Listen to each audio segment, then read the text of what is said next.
বিসমিল্লাহির রহমানির রহিম। আসসালামু আলাইকুম। সবাই কেমন আছেন বন্ধুরা? আশা করি সবাই ভালো আছেন। আমি চলে এসেছি আজকে নদীর পাবদা মাছ, সেটা আমি সর্ষে দিয়ে রান্না করব। সেই রেসিপি আপনাদের সাথে শেয়ার করতে চলে এসেছি। আমি প্রথমে সর্ষেটা বেটে নিচ্ছি। এখানে আমি নিয়ে নেব 2 রকমের সর্ষে, কাঁচামরিচ, লবণ। এটা দিয়ে আমি সর্ষেটা বেটে নেব। এক রকমের সর্ষে বাটলে এটা কিন্তু খেতে তিতো হয়ে যায়, তাই আমি এখানে 2 রকমের সর্ষে দিয়েছি, সাথে একটু লবণ এবং কাঁচামরিচ দিয়ে বেটে নিচ্ছি। তারপরে আমি মাছটাকে ভালো মতো কেটে ধুয়ে পরিষ্কার করে নেব। বন্ধুরা, আপনারা যারা ইউটিউব চ্যানেল থেকে আমার ভিডিও দেখেন, যদি আমার ভিডিও আপনাদের কাছে ভালো লেগে থাকে তাহলে প্লিজ আমার চ্যানেলটি সাবস্ক্রাইব করে পাশেই থাকবেন। আমি মাছটাকে কেটে ধুয়ে ভালো মতো পরিষ্কার করে নিয়েছি। এবার হলুদ আর লবণ মাখিয়ে এবার মাছটাকে আমি ভেজে নেব। ইউটিউব চ্যানেল থেকে যারা আপনারা ভিডিও দেখেন, যদি আমার ভিডিও আপনাদের কাছে ভালো লেগে থাকে তাহলে প্লিজ আমার চ্যানেলটি সাবস্ক্রাইব করে আমার পাশে থাকবেন এবং লাইক কমেন্ট শেয়ার করবেন।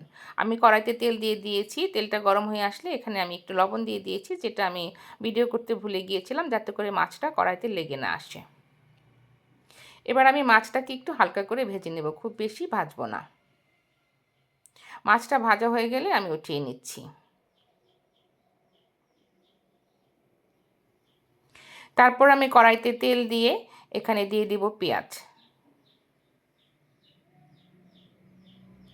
পেঁয়াজ আর কাঁচামরিচটা দিয়ে আমি 2টো কাঁচামরিচ কেটে দিয়েছি, দিয়ে আমি এখানে 2 থেকে 3 মিনিটের মতো একটু ভেজে নেব। খুব বেশি ভাজবো না এবং খুব বেশি কাঁচাও থাকবে না। তারপরে দিয়ে দিচ্ছি অল্প একটু লবণ। যেহেতু আমি সর্ষে বাটাতে লবণ দিয়েছি, তাই আমি এখানে লবণটা একটু কমই ব্যবহার করছি। তারপর একে একে অ্যাড করে দিব হচ্ছে আমি আদা রসুন বাটা, মরিচ, হলুদ গুঁড়ো, ধনে গুঁড়ো এবং হচ্ছে পরিমাণ মতো পানি দিয়ে মশলাটাকে একটু কষিয়ে নিয়ে এখানে আমি অ্যাড করে দিব সেই যে সরিষা বাটাটা বেটেছিলাম আমি, সেই সরিষা বাটাটা দিয়ে মশলাটাকে খুব ভালো মতো কষিয়ে নিতে হবে।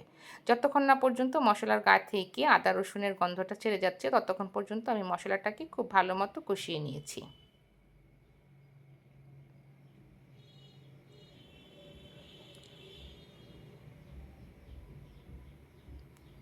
আমার মশলা অলমোস্ট কষানো হয়ে গেছে। এবার আমি এখানে দিয়ে দিচ্ছি পরিমাণ মতো পানি। খুব বেশি পানি দিব না, পরিমাণ মতোই পানি। যতটুকু আমি ঝোল রাখবো ততটুকুই পানি ব্যবহার করছি। আমি খুব বেশি ঝোল এখানে রাখবো না। আমার পানিটা বলক ফুটে এসেছে। এবার আমি এখানে দিয়ে দেবো মাছটা, দিয়ে এটাকে আমি 7 থেকে 8 মিনিটের মতো রান্না করবো। ব্যাস হয়ে গেল আমার সর্ষে দিয়ে পাবদা মাছ।